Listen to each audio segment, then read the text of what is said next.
ശബരിമല വിമാനത്താവളം ഉടൻ യാഥാർത്ഥ്യമാകുമെന്ന റിപ്പോർട്ടുകളാണ് ഇപ്പോൾ പുറത്തുവരുന്നത്. 3973 കോടി രൂപ പദ്ധതി ചിലവ് പ്രതീക്ഷിക്കുന്ന ശബരിമല വിമാനത്താവളം യാഥാർത്ഥ്യമായാൽ പത്തനംതിട്ട, ഇടുക്കി, കോട്ടയം, ആലപ്പുഴ ജില്ലകളുടെ മുഖച്ഛായ തന്നെ മാറും.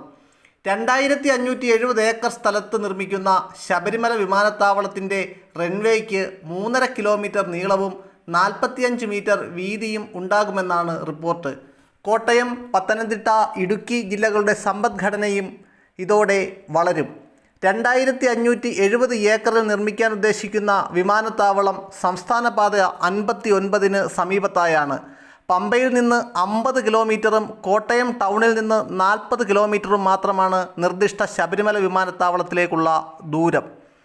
കേന്ദ്ര വ്യോമയാന ഡയറക്ടർ ജനറലിൻ്റെ അംഗീകാരം കൂടി മാത്രമാണ് ഇനി പദ്ധതിക്ക് ലഭിക്കാനുള്ളത്. അതിനാകട്ടെ സംസ്ഥാന സർക്കാരിൻ്റെ നടപടിക്രമങ്ങളിൽ പലതും പൂർത്തിയാകുകയും വേണം.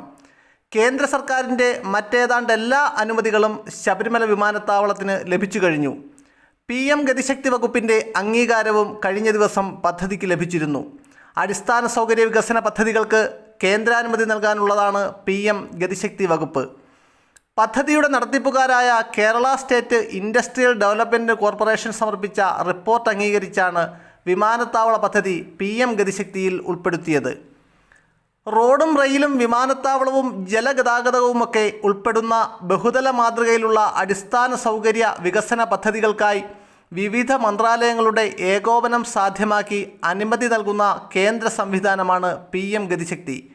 സംസ്ഥാന സർക്കാരുകൾ തയ്യാറാക്കുന്ന മാസ്റ്റർ പ്ലാനുകൾ ഈ വകുപ്പ് പരിശോധിച്ച് അനുമതി നൽകുക എന്നതാണ് ചുമതല. ശബരിമല വിമാനത്താവളത്തിനായി Kerala State Industrial Development Corporation സമർപ്പിച്ച പദ്ധതി ശുപാർശ പരിഗണിച്ചാണ് ഇപ്പോഴത്തെ കേന്ദ്രാനുമതി. Bhaskaracharya National Institute for Space Applications and Geo Informatics എന്ന കേന്ദ്ര സ്ഥാപനം പദ്ധതിക്കുള്ള ജിയോ മാപ്പിംഗ് തയ്യാറാക്കിയിരുന്നു. പദ്ധതി സ്ഥലം അംഗീകരിക്കൽ, പരിസ്ഥിതി ആഘാത പഠനത്തിനുള്ള പരിഗണനാ വ്യവസ്ഥകൾ എന്നിവയ്ക്ക് നേരത്തെ കേന്ദ്രാനുമതി ലഭിച്ചിരുന്നു. ഇതിനിടെ സാമൂഹികാഘാത പഠനം നടത്തിയത് സ്വതന്ത്ര ഏജൻസി അല്ലെന്നും സർക്കാർ വിജ്ഞാപനങ്ങളിൽ ഭൂമിയുടെ കൈവശക്കാരുടെ പേരില്ലെന്നും ചൂണ്ടിക്കാട്ടി ഹൈക്കോടതിയിൽ ഹർജിയെത്തി. തുടർന്ന് വിജ്ഞാപനങ്ങൾ കോടതി റദ്ദാക്കുകയും ചെയ്തിരുന്നു. ഇതനുസരിച്ച് പുതിയ സർക്കാർ വിജ്ഞാപനം ഇറക്കി നടപടിക്രമങ്ങൾ മുന്നോട്ട് നീങ്ങണം. സ്വതന്ത്ര ഏജൻസിയെ വെച്ച് സാമൂഹികാഘാത പഠനവും മറ്റും പൂർത്തിയാക്കണം. ഇതിനെല്ലാം ശേഷമേ DGCA അനുമതിക്കായി പദ്ധതി സമർപ്പിക്കാനാവൂ. സംസ്ഥാന സർക്കാരിൻ്റെ വിജ്ഞാപനവും നടപടിക്രമങ്ങളും പൂർത്തിയായാൽ മാത്രമേ DGCAയുടെ അംഗീകാരം ലഭിക്കുകയുള്ളൂ.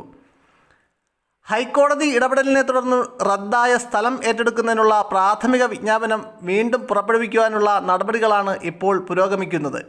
ഇത് അന്തിമഘട്ടത്തിലാണെന്നും വേഗത്തിൽ വിജ്ഞാപനം പുറപ്പെടുവിക്കുമെന്നും അധികൃതർ വ്യക്തമാക്കുന്നു.